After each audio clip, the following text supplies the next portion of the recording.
Welcome. This is how to change profile picture WhatsApp.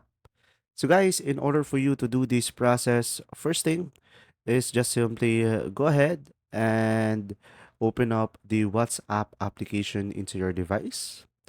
And now, once you are here, guys, you could just simply select the three dots on the top right corner of the screen.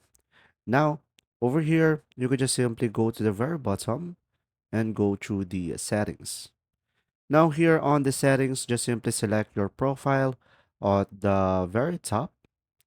And from here, you will have an option to select edit on the profile itself. Now from here, you will have multiple options. You could go directly to your camera, to your gallery, or choose an avatar, or Instagram, Facebook, or AI images, or you could just simply delete it on the top right. So pretty much this will be depending on you. Let's say I'm gonna go for my camera and I'm just gonna take a picture of this on my camera and select OK. And after that, I should be able to crop it on which side I would like to be on and select done.